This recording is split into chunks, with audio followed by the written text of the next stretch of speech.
Welcome to the I Create Daily podcast. I'm Leora Alderson. And I'm Devani Alderson. We are your co-hosts on this journey of creativity and productivity. I Create Daily is for artists in every genre of creating, from musicians to writers, crafters to inventors, bloggers to entrepreneurs. I Create Daily is a movement for creators serious about your art. If you're into creating anything, this podcast is definitely for you. Thank you so much for joining us on this journey. Hello and welcome to the I Create Daily podcast, a movement for creators serious about their work. I'm Leora. And I'm Devani. And today we're delighted to be catching up with intuitive abstract artist Mandy Thompson, whom we interviewed on episode 12 of the I Create Daily podcast. Raised in rural Georgia with pencils in her hand as early as her mama can remember, Mandy Thompson has always been an artist at heart. She's spent 15 years offering her creativity in other arenas before becoming a professional artist. Mandy returned to art in her mid-30s as a way to work through depression and process her emotions, and found abstract art as her medium for expressing emotional concepts. Mandy encourages others' creativity and healing through her work, which is about so much more than art. In fact, we've been calling it soul-centered intuitive art. And today we get to catch up with what Mandy's been up to. Welcome back, Mandy. Thanks, y'all. It's good to be here. It's good to have you. So tell us about what you've been basically up to these past couple of years. I mean, we love your art. Anyone can go and see it at mandythompson.com, and it's Mandy Thompson, THOMPSON.com. It's just, your site is so beautiful still. That was one of the things that captivated us the first time we encountered your work. And also your art is just so vibrant. So we'll be touching during this interview on all of that. But so just take us back a little bit, since we interviewed you on episode 12 and found out a lot of the nitty gritty things of started your whole story of departing from art and returning to art through healing, all of that, which we'll link to in the show notes, episode 12. What have you been doing the past couple of years? Oh man, it hasn't really been a couple of years since we chatted. Are you sure it wasn't a year ago? Right? Yeah, well, one of the major things that has happened in my life since we last talked is I have really begun integrating different elements of my world, and this wasn't even something that I woke up one morning and said, okay, I have got to pull the pieces together and see how they fit. It was just this itch that I had in me. You know, a lot of creatives, we find ourselves attracted to multiple expressions. Yes. And it almost feels like there's multiple people living inside of us, multiple artists or creative types living inside of us. And how can we become a team? You know, and so I primarily express myself visually, especially in this season of my life. But, you know, there's a bit of a writer Mandy in there. There's a bit of a contemplative Mandy in there, a spiritual Mandy in there. There's a bit of a practical Mandy in there. And you know, I just wanted all of us to figure out how we could get along. And not to be insensitive to people who genuinely, I'm not speaking in a literal sense, but figuratively, you know, there's just these multiple avenues that were a part of my life that I wanted to start to integrate. And it sort of happened accidentally. I started journaling as a way to collect everything. And this started a little over a year ago, where it finally clicked. Okay, I can put all of this in one place, like physically in a bullet journal, you know, where I can sketch, I can plan paintings, or not plan exactly, but, you know, collect ideas, collect inspiration from other artists. I can write out my thoughts. I can work through things. I'm a processor. And I can just keep all of it in one place. And I thought, okay, well, if I put it all in one place, maybe that is the integration. And then I didn't realize this, but at some point in the fall, it occurred to me that not only was I integrating it personally, but I could also present that to others. And one of the things that I would love to talk to y'all more about is this analog journey that I've been on, this publication that I've been on to bring together the drawing, sketching Mandy, the writing Mandy, the painting Mandy, the contemplative spiritual Mandy, and it all kind of fit into one package that I could even offer to people in a way that would enrich their lives and inspire them. So I feel like I've just rolled accidentally over this major hurdle that so many of us just continue to bump up against. How can we get over this challenge of fitting all of these pieces together? Yeah, I think that's amazing. And I think a lot of artists and creators of any type, really, entrepreneurs to visual artists and writers, do have the tendency to want to try and experiment with all the different avenues of creating. And of course, we'd love to dive into your analog journal and how that goes and how that fits some of that together. And before you do that, let me just say, so one of the first things we noticed when we first visited your site almost 2 years ago, I don't remember the exact date actually. Do you remember the exact? It was later, it was like fall of 2017. Okay, so so a year and a half, so not quite. Is not only are you a wonderful visual artist, abstract artist, intuitive artist, but also you write really well and very expressively. And, one of the things, exactly like you said, so often when we get into the flow of creativity, it doesn't stop at just one expression. Of course it doesn't. So then it's like, how do we identify which avenues to pursue? And I mean, then there's the layers added to that, like you have on your site in your shop. So many of your wonderful paintings and prints, and then you've got them into card form, into journal form, which is fantastic. And so and we'll get into more of those details a little later. And I think you started out with a little box, the cigarette machine. Yes. Artomats. Yeah, Artomats. Yeah. Yeah, that was just fantastic. So you've always been on the leading edge, I think. You're of doing something differently. So not just your art is different and unique, but how you express it in the world is unique. So we loved this and devoured this. So Analog, a field guide for the soul. So tell us about it. Right. So I'm sorry, go ahead. Writing. Sorry. So incorporating the writing. So Analog, basically, like I said, it was sort of the presentation of how I'm integrating these different aspects of myself. And I'm the type of person, one of my core values is, what can I contribute? How can I connect, and what can I contribute? And so I'm always looking for answers to that question. And I value vulnerability. I value sincerity. I value art and creativity that comes from a very real and honest place in our lives.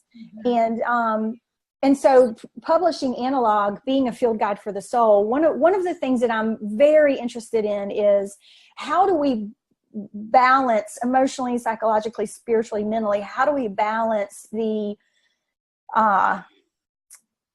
information age, the digital age? And that life is moving so quickly right now. Things are coming at us so quickly right now, and I'm not so sure that is evolutionarily, if we're ready for it. Okay. And so, how do we live well in that? How do we tend to our inner souls, our health in that way? And so I'm answering that question through Analog, and I'm calling it a field guide for the soul, because I intentionally want it to be a way for people to pick it up, to look at it, to read it, to answer the question, how can I care for myself, my inner landscape, my soulscape? How can I care for that while engaging the world, while being a part of modern society, without necessarily checking out completely? So I think it's an important answer, an important question that we need to look for is, what does that healthy and balanced lifestyle look like? Yeah. Did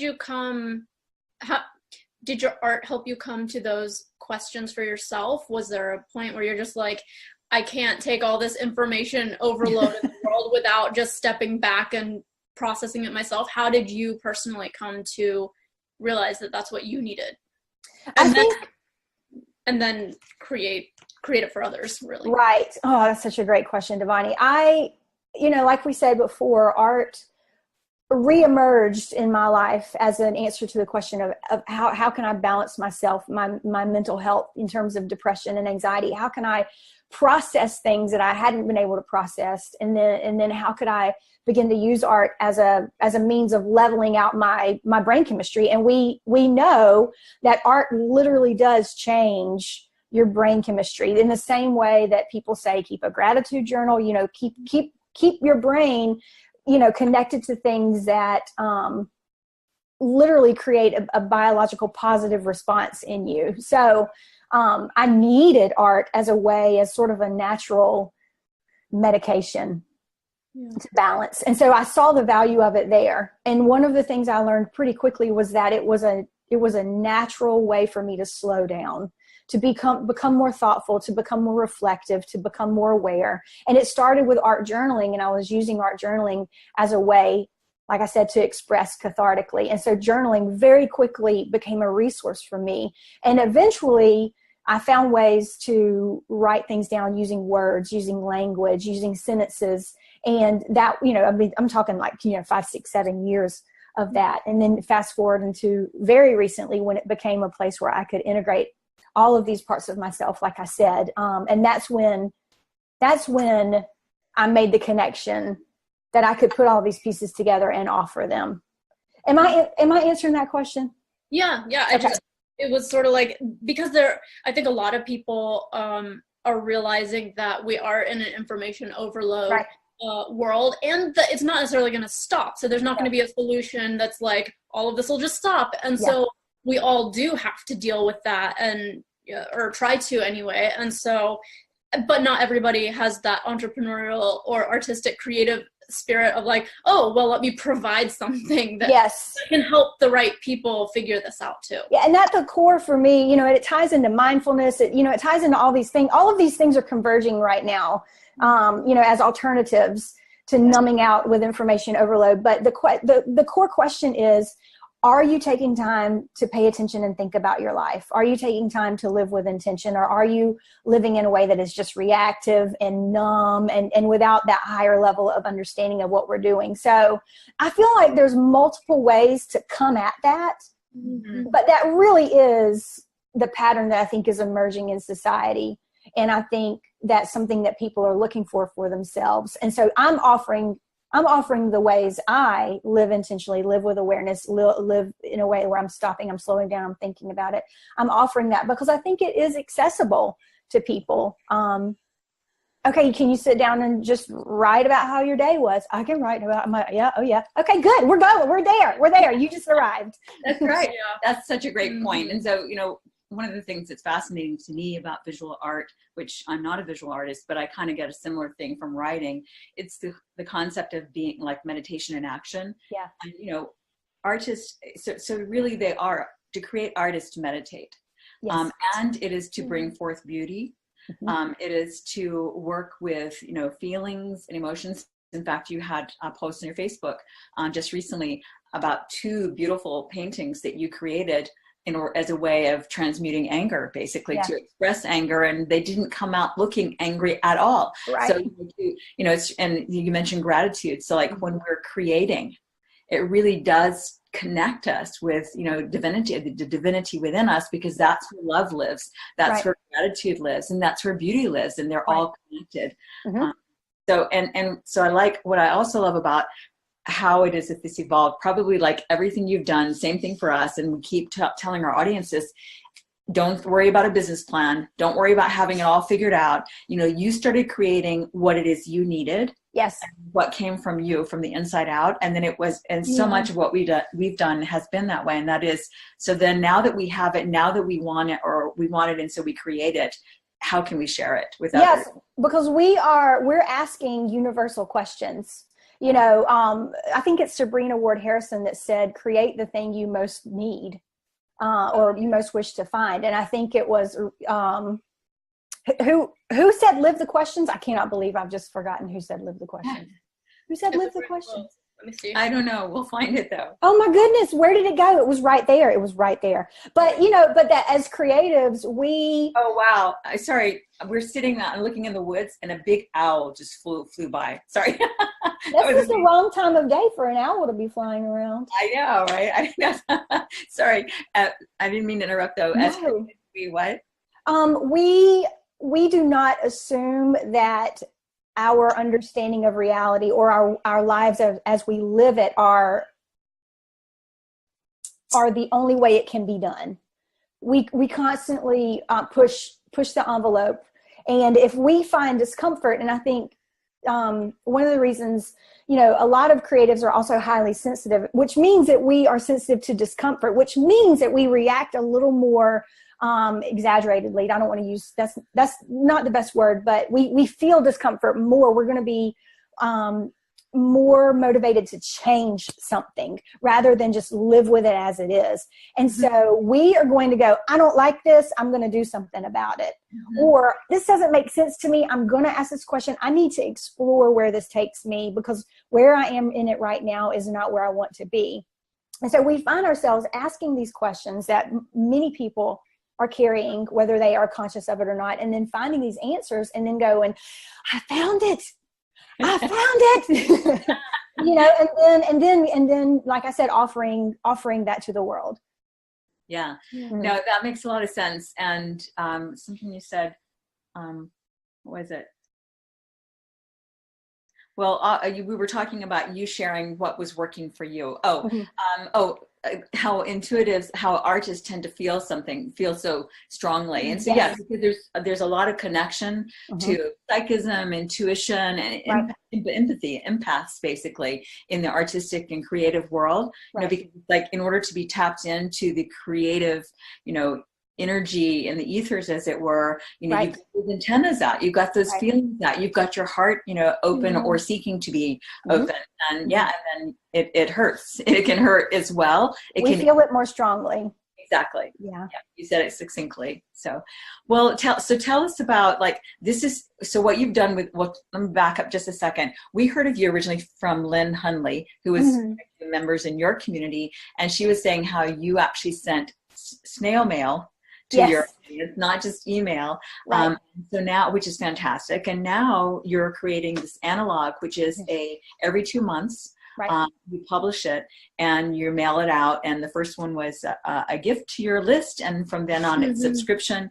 And that's such a great idea. It's sort of like restoring a little bit the quarterly or bi-monthly, periodical. Yeah. And it fits so well with your concept of just stepping away from the only digital connection to we actually have a physical piece of your art and work and soul and efforts over the last fall or however long you are making this for the public. And it almost is like the point. It's like stepping away from the digital to digest via a non-digital tool. Exactly. And that is one of the reasons, one of the decisions I made at the very beginning was I'm not going to offer this in PDF format, because I really want to emphasize, this is something that we need to get, we need to feel it, and it has a textured cover for a reason. We need to really be tangibly engaged with our reality.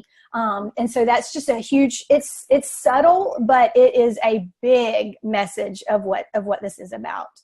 Yeah. Which on your website, you talk about focusing, or Facebook, I forget where, but focusing on slow living, which is a little bit like there's, I forget the author at the moment, but there's a book titled Thinking Fast and Slow. And it is about, the concept that we do have the ability to do both, to receive impressions and intuitions and quickly. But then, they incubate, and if we allow them to incubate, then that's where we can dive deeper into the meaning that they might have for us. And again, I think that feeds into art. It's like we might look at a flower and start painting it, or painting our abstract impression of it. But then we look in, what's behind the flower? What is the nature of the flower? What is the flower's purpose? The flower's purpose is to attract pollinators. And how does it do that? By being itself. By doing what it's supposed to do, which is to grow, and to bring beauty into the world, that kind of thing. So, and you're exactly right. That is a part of the meditative aspect of creating and making something, that it's a deep dive. It's a long read. It's not a Twitter blast. It's a long read into your reality. Right. So you have, so now you have this subscription analog for this year. Yes. Having created journals ourselves, it is not inexpensive to print and to mail, and also to print in color, and it's full color all the way throughout. So how do you, and I know you have to have a certain number of subscriptions placed by a certain date, I guess that's your printing deadline, in order people to get it. So are you ordering extra so that, in case people want to come back and get back issues? How are you working with that? Okay. I am. And, and I'm literally just today mailing out issue 2. So this is extremely new territory for me. I already have more subscribers than I anticipated, which is so exciting. Yeah. And I also am finding that people do want to drop in. Can I have that one? I need that, And so I am making extra copies and, and I'm going to have it available for people to be able to just tap in and get one to get their hands on it. And jump into the process wherever they want to. But even that is a guess, is 15 extra copies enough? Is 20 extra copies enough? I don't know. Right. So am I going to eventually have to go back and do 20 more copies of issue 1? I don't know. I think that right now my main goal is to find that point where this is sustainable. Because I'm already realizing immediately I realize, okay, this is something that is deeply resonating with people. Mm-hmm. And I was told I pulled together a group of beta readers, and one of them said to me, make it sustainable from the start. Yes, I'm only promising 2019, but make this sustainable from the start. And so that's something that I'm already, getting a feel for. Is this something that I will be able to continue to do? And I think that's a question of stewardship for me. It's a question of community and connection. These things that are important to me. Am I making a contribution? And if this is something that is going to have lasting traction in my life, then in the back of my mind, I need to be asking, because it's expensive. Yes. These things are not, they're expensive to print. And especially because I'm not printing 1,000 of them, right. I'm not. And so it takes numbers are involved.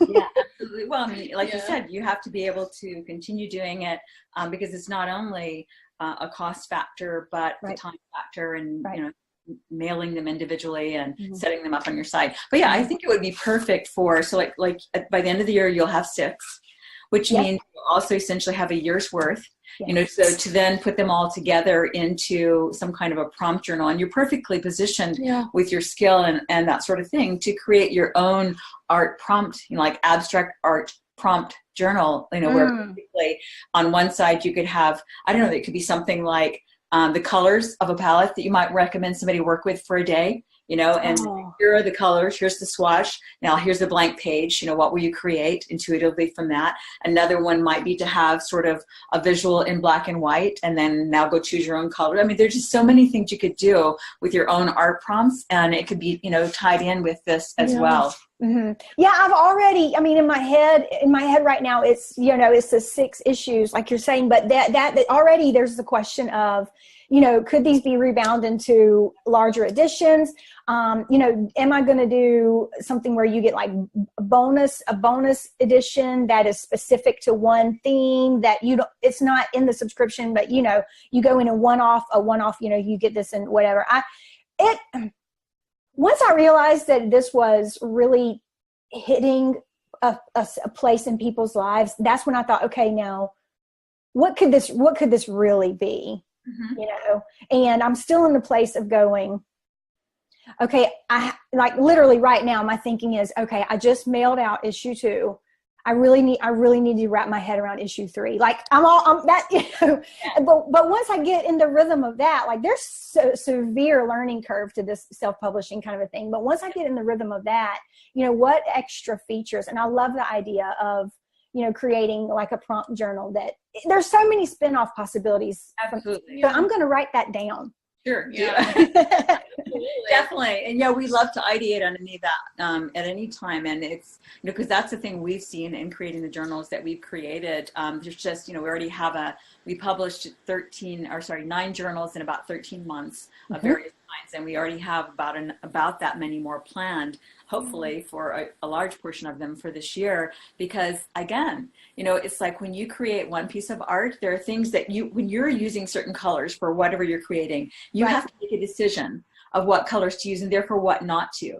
But the ones get left out, you have a plan for them in the future. And it's the same thing with content. It's like the way back to you use the flowers and gardening kind of metaphors and seeds a lot, as you did an analog, and we do as well. Not only because it's just like a wonderful natural symbology or analog, but also because we're gardeners. We have a garden and we have property with gardens, and so the concept is nature. Yes. The one seed produces so much more. And as we talked about here as well before, as well as in articles, essentially you're aligning with the laws of nature when it is take the one thing and you multiply it into so much more.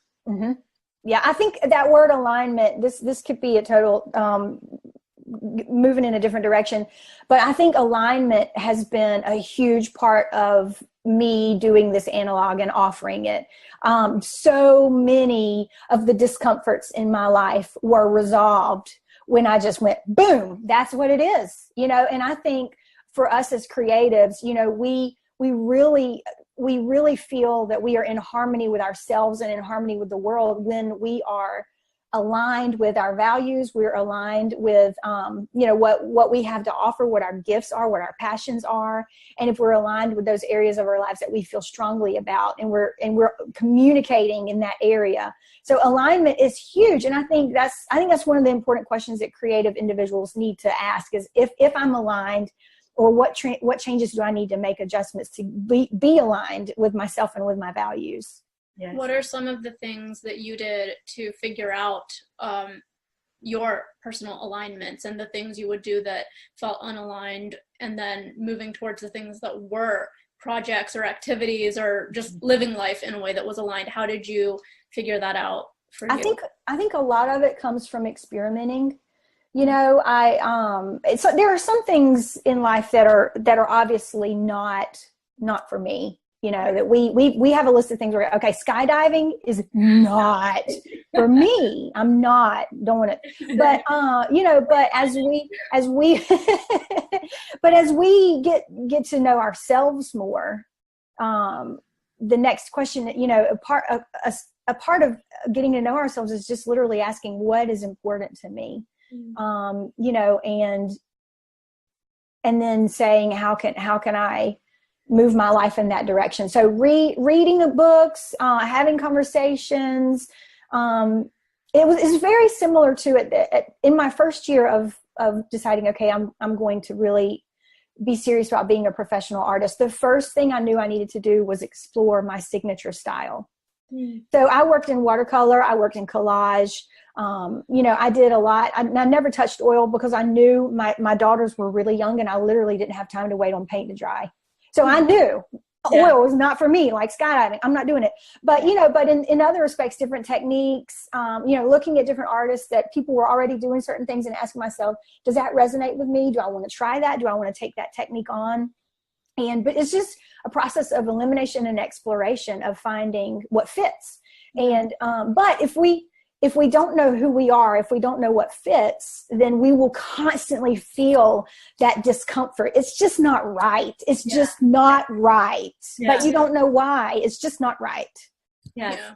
So when you get into that space, what do you do to help reposition, to help get into sync with yourself? Yeah. One of the difficulties of intuition is that we know things without knowing things, right? And so you kind of have to take a step back and start asking yourself some questions. Okay, I know I'm feeling discomfort about something, but what is that specifically? What is it? Is it the time of day? Am I trying to be creative at 4:00 in the afternoon when I really need to hit it at 8:00 in the morning? Is it that, or is it that, this type of creative expression is just not working for me? So you kind of have to back up and ask yourself, what is the dynamic in my life that is uncomfortable? And what can I do to adjust that to make it better? For another example, I have young daughters, and they come home from school super, because school is just, and they're just, they're vibrating, especially when they were much younger, vibrating from the stress of school. And they came home, and then I started vibrating from there, that was not working for me. And I had to ask myself, I love them. Why is it bothering me when they come home? I've been in my serene, quiet world. What is it? And then I realized, it's because they're just bouncing off the wall. Okay, I need to give them quiet time. As soon as they get home, we're going to redirect. We're going to let them have some playtime by themselves so that they're not vibrating on each other. And separate it, bring it down. And then re-engage them when they're in a place where, as an empath, I got to watch how other people's energies, but but I had to stop myself and say, okay, what is it about this that is uncomfortable? And you have to come to that place of awareness and reflection. Are we living life with awareness of what's happening? Because if we're not, we're just being reactive and we don't know what we're doing. Right. Yeah, that's true. Could you tell us just a little bit about your, how you come up with your beautiful paintings, like just sort of like a 1, 2, 3 steps kind of thing, just so that for those who are visual artists and they'll know the process of what you do. Right. I'm fascinated by how you're able to achieve such incredibly vibrant colors in your art, and I'm fascinated too with the bits of impressions that are embedded in your art and how beautifully it all works out. So like, how do you start? Do you just start, from speaking to the layman even? Right. That is, I have different approaches to painting as well. There are times when I want to do something very specific that is accessible, that I know may be healing for people. For instance, I just went through another round of making these little flower blocks. And those are very literal. As an abstract artist, it's like, okay, can I paint something that people are going to recognize and still keep my signature style? Yeah. But I'm in a stretch where I think we need some more flowers in our lives. Yeah. And I need to sit down. I need to paint them. I need to paint that joy. I need to make that real in my own life as well. So there are times when I do kind of deliberately say, okay, I'm gonna push in this direction. But when that happens, sometimes it's a total flop. Like, okay, that was clearly, this is not working. I can't get traction on this idea. The bulk of the stuff that I do really is more of an intuitive process, where the only thing I have going into it is I'm going to work on this size canvas, or whatever, or I want to make something that feels spacious. Like, that's as specific as it can get, Layara. I don't know. And then sometimes I'll go in even with that light of an impression in mind, and still, but something between me and the canvas goes, whoa, and it's okay, fine. This is today. Here we go. Like you mentioned those paintings that I did when I was in a time of intense anger. Right. I mean, like raging, like sweating, like how can life be like this? One of them came when the girls in Africa were taken, that whole school of girls were taken by, the brain is not working today. This was like 4 years ago.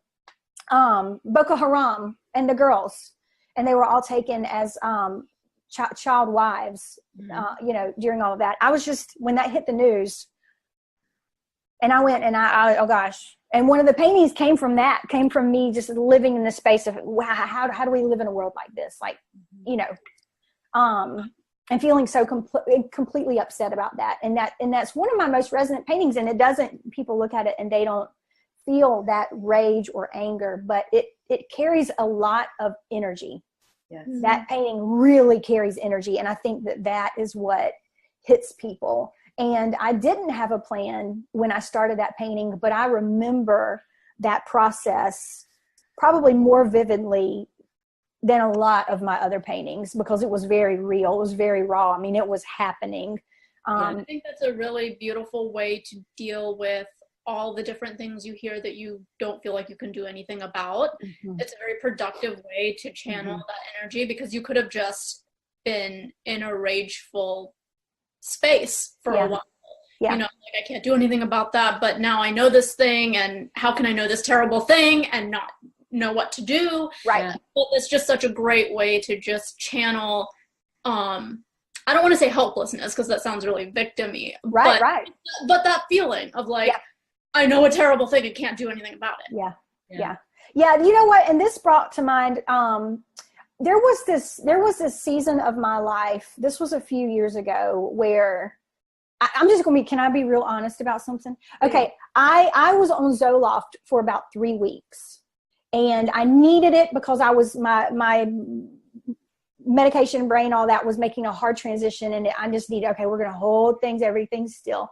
And I was trying to continue to be creative during that time. And I remember asking my doctor, what is this going to do to my creativity? Because I know that creativity, you have to have, when you have a good idea, your brain has to go, yeah, we like this. You have to get that dopamine effect in order to feel motivated to carry. And I'm like, okay, all of this stuff is just, we're making some big shifts. Am I going to be able to paint? And I can't remember the answer, but I did try. And things inside of me were very muted. Yes, everything was very muted. It was like somebody just turned the volume down to where you could barely get any kind of signal on anything. And I tried to go in the studio and paint a couple of times during that.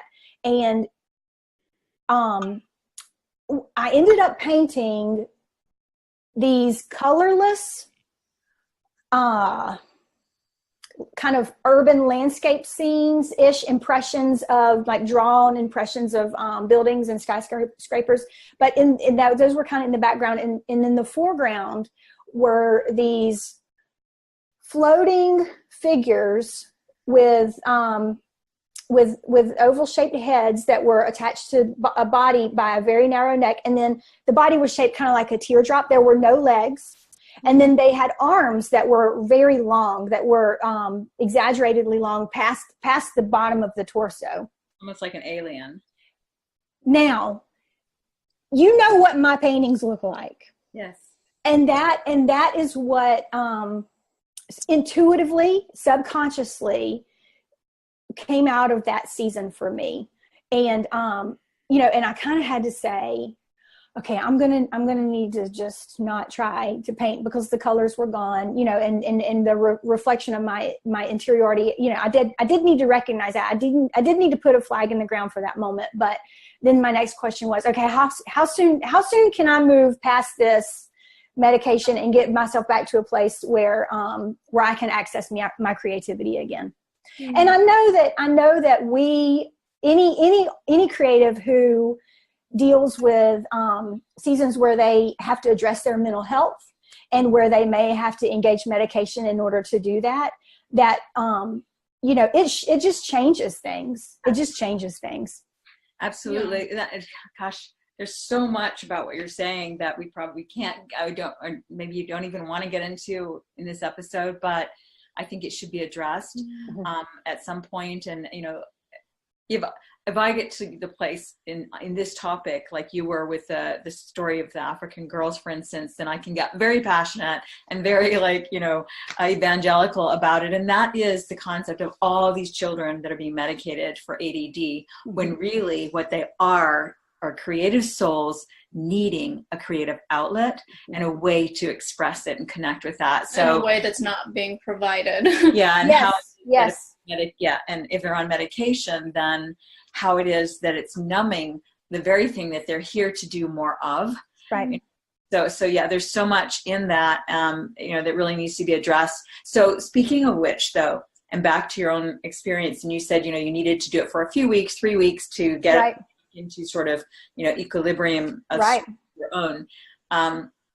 But you've also used art to successfully align yourself in that way, or to successfully return yourself from depression to health. So usually that works, right? Oh yes. If I don't have moments where I can get in the studio,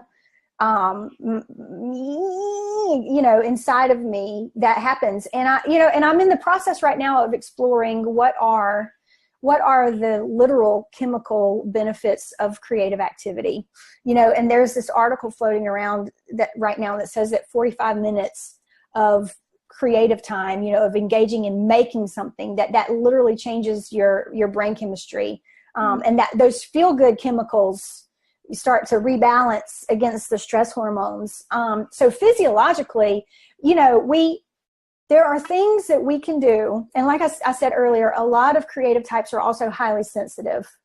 And I don't believe that modern society is a very hospitable place for highly sensitives, because we experience things on a level that other people don't.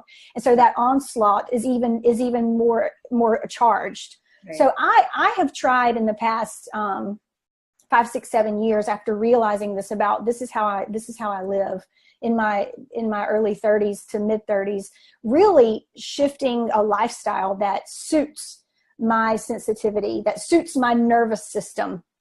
And a lot of the anxiety and the overstimulation that I felt for the first 3 decades of my life, I don't experience that anymore. Mm. And I know when I am going into those moments where I'm going to experience that, and I know how to recover from that when it happens. So building a lifestyle that helps me, stay balanced internally.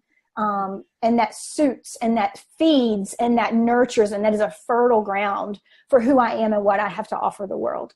Right. And I love how you talk about seasons of your life, because I think there's also a cultural thing of, because information is hitting us so fast, and society tends to go in these phases where sometimes something is cool and then suddenly it's not cool, and it's never, right. 10 years later it might be cool again, but recognizing the fact that it's seasonal, like nature, like you were talking about your seed in the first analog book about seedlings, and seeds go through nature. Seeds go through natural cycles, and seeds, like they need to be more so they can survive and thrive, and then they can calm down. Like trees aren't hectic. Right. They grow very slowly, and they're athletic for the most part. Yes. They're not like, oh my God, I need to grow like faster because me is taller. Plants do not have anxiety. Plants do not. Yeah. So when you if you're having a slump, do you specifically go to your studio and start painting? Is that your typical default? That's a really good question. And by slump, do you mean like I'm feeling low? What do you mean? Depressed. You're starting to feel depressed or anxious. Yeah. Okay. So those are two different experiences for me. Depression comes from exhaustion. To me, it comes from exhaustion, like depletion. Like I no longer care about doing anything. I'm done. And when that happens, I think what I need more than anything is rest, downshifting, letting my body not feel the constant push of doing and having to. That's different to me than anxiety. Well, let me finish that thought. So what does art do? What function does it have? One of the things that I need to do when I'm feeling that low is once I can get a handle on what's happening inside of me, and that might take some time. But once I can get a handle on what's happening inside of me, I have to ask important questions of why. What is that thing that is causing me to feel this depleted, this emotionally exhausted, and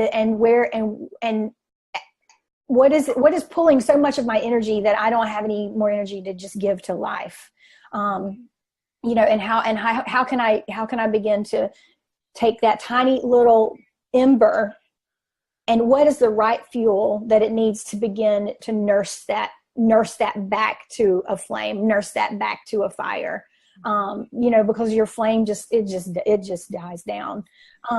But when I'm anxious, usually for me, what is happening inside of me is I'm reaching a place of exhaustion where I'm overreacting to everything. There are threats at every corner because I feel threatened. My life has become a place where it's asking too much of me, or I have chosen boundaries. I have chosen to give too much of myself to something.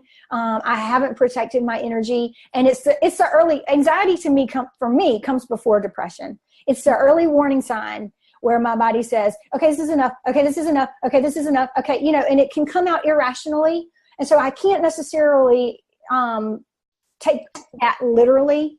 But I can go, okay, I'm redlining. what can I do? What can I do to pull back? What can I do to rebalance myself?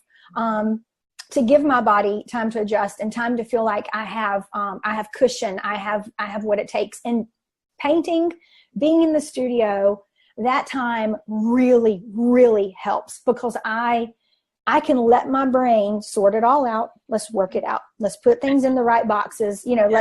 This goes here, and I'm not going to touch that again for a week. No, you go there. I'm working it all out while I'm painting. I'm processing my life. I'm getting above it. And I'm doing so in a place that is not overstimulating. I'm doing it in a place that is silent, that is solitary, and that is specifically set aside as my sanctuary.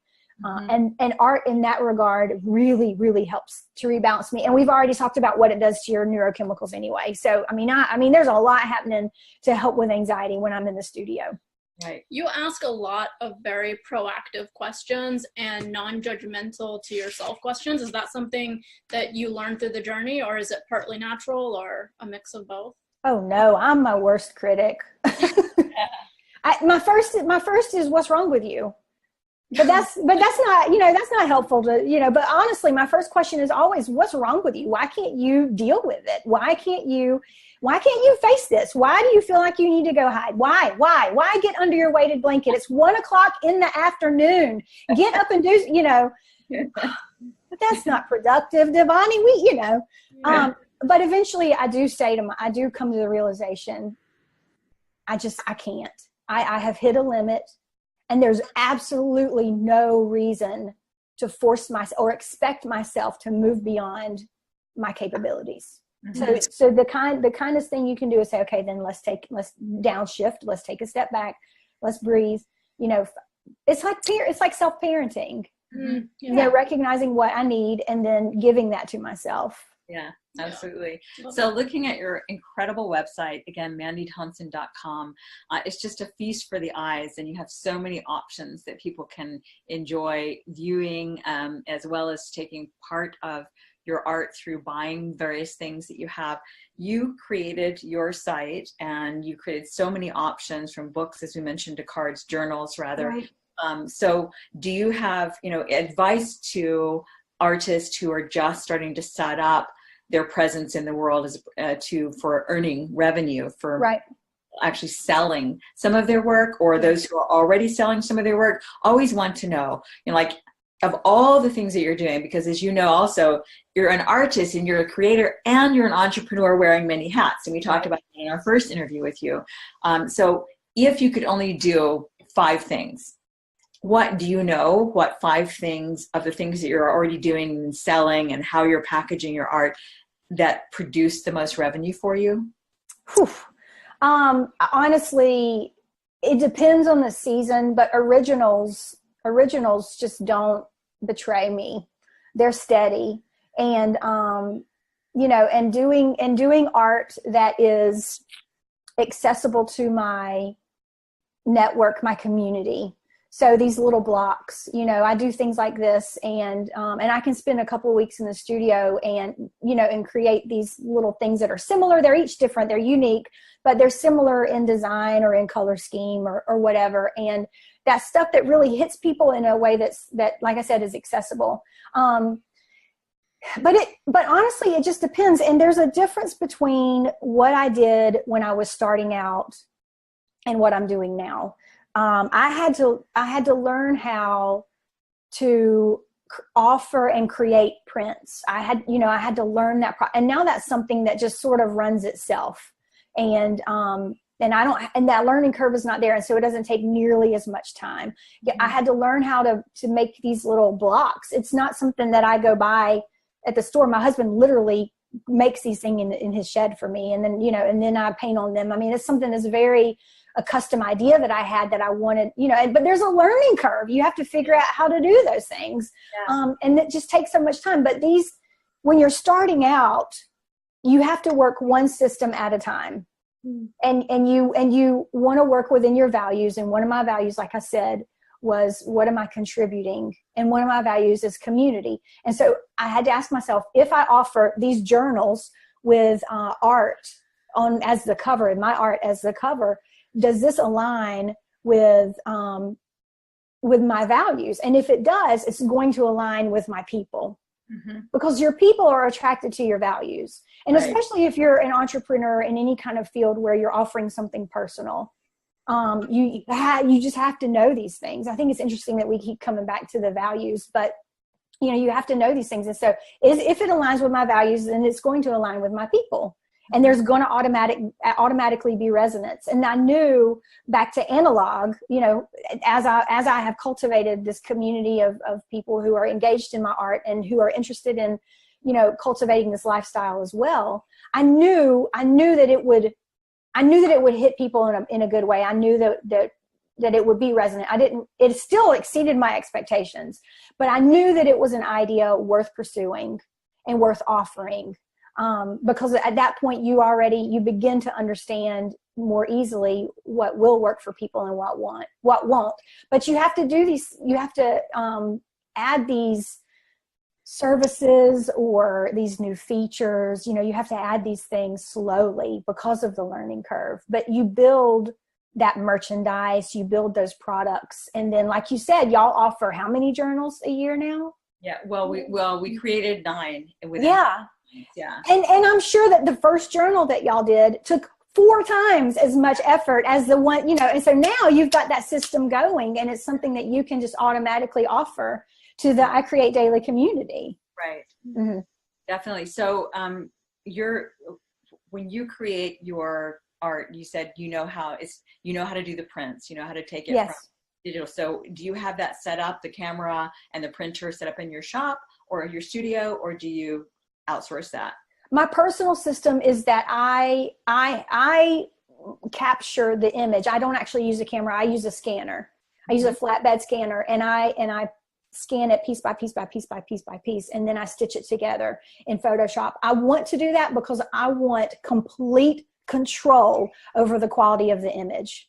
Because one thing that's important, one of my values, is that the print that I offer, I want you to look at it and your first thought is that you're looking at an original.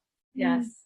Because I know that there are people who may not have the budget for the original, or may not have the wall space for the original, but they can afford, a smaller version, or they can afford a reproduction. And I want it to have that same emotional resonance.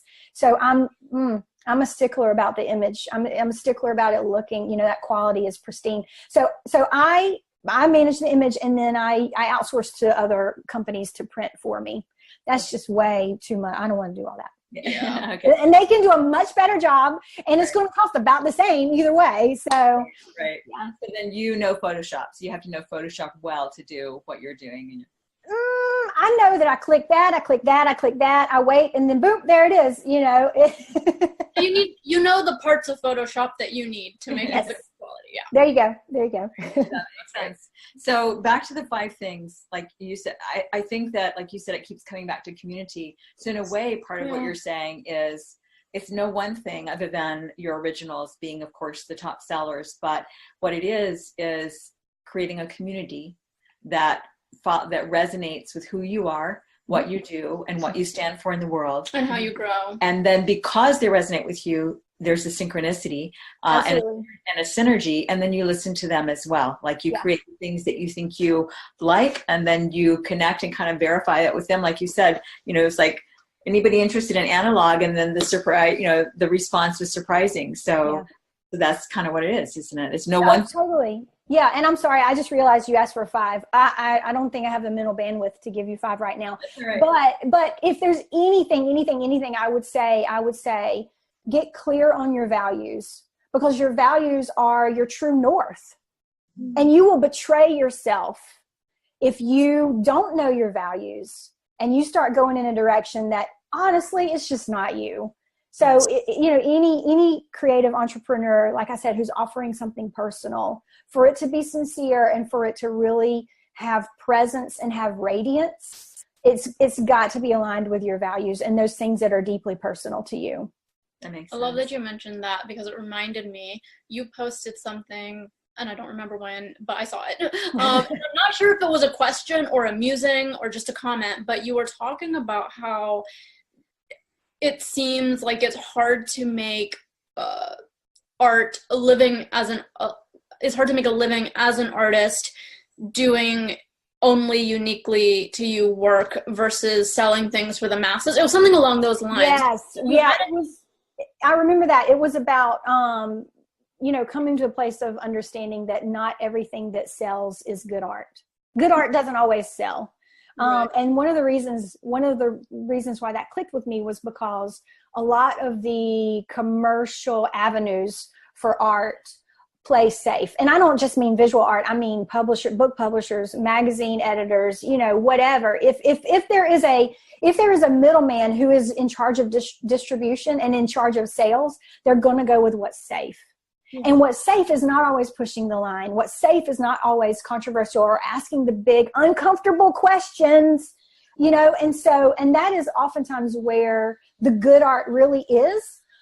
But that is like retrospective. Oh, we don't appreciate Picasso until, we don't appreciate Matisse until, in their time, they were evolutionary. They were revolutionary is the right word. They were revolutionary, but nobody, everybody's looking at it going, what the heck are these guys doing? Right, So I think that's hard because for me, at least, I want to create art that is honest, that is real, and that is coming from a place of sincerity. And that means it's going to be things that are important to me. Some people are going to look at this analog and go, I do not have time. Right. And that's okay. Some people are like, what the heck is she doing? That's okay. Yeah. That's okay. It's not going to be for everybody. But that also means that it's not safe art. And I think it does just drive home the point of integrity of your work, but then also the community aspect, because if you have the community that really resonates, you're at least going to be okay. And there's going to be people out there who are willing to also pursue things that are sort of out of the comfort zones. Yes, exactly. Yeah. And you have, like you said, you've got people that are there. So I've got people that'd catch me if I jump. Yeah, there you go. Yeah. So do you do any teaching, any art teaching? I do sometimes, off and on. There were a few years where I did a lot of art journaling classes locally. I haven't done as much of that lately because it just takes a lot of energy. And it is a great way to connect. It meets my community. It meets my connecting. It meets my contribution. It meets a lot of my values, but it's costly. Personally, the money's good in it. The numbers are good in it. And in the time where I'm teaching classes like that, I love it. But the next day I'm numb, and I can't afford. I don't have that cushion right now. I also sometimes I've done creative coaching, one-on-one type stuff, and that also depends on the season. It depends on my energy level. It depends on if I know that I can control, I guess, control my energy and control my lifestyle in that season where I know I can be there. I can be present and engaged. All of it is seasons. All of it, you know. Absolutely. There are seasons when it works and seasons when that's just not the direction. Seasons and then microclimates within the season as well. Definitely. That makes sense because, many creatives are, natural introverts, and that doesn't even necessarily mean that they're not outgoing when it comes to being around people, but it definitely means if they need the restorative alone and quiet time, because again, it's back to that concept of, to create and to paint, you're meditating. Yes. And you need a certain, like you said, you get cranky if you don't. Well, again, that's your meditation, and right. that happen for you to keep the balance essentially. Well, this has been really wonderful to catch up with you, Mandy. Is there anything else you would like anyone to know about you and your work as where you are with it now before we let you go? I think we've hit it. I think this is great. Okay. Awesome. Yeah. Fantastic. Well, mandythompson.com and people will be in for such a treat to visit your site and see your work. Thank you so much. And also, if anyone, while they're there, yes, my answer is yes. If anybody wants to take a look at analog or just grab a single copy, they can just shoot me a message. All that information is there. It's not, you don't have to subscribe to get in on the good. So if anybody wants to, just holler at me. You know how to find me, and we'll get that going. Fantastic. Awesome. We'll definitely put all the links in there. So, okay, well, take care. Thank you so much. Thank you. Thanks, y'all. Bye.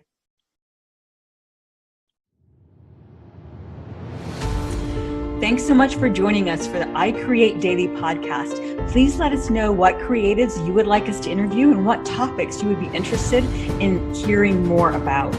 And if you enjoyed this show, please leave a review on iTunes. We value your feedback. We read all the reviews, and it just helps us get the word out on the I Create Daily podcast. Thank you so much. Thanks so much.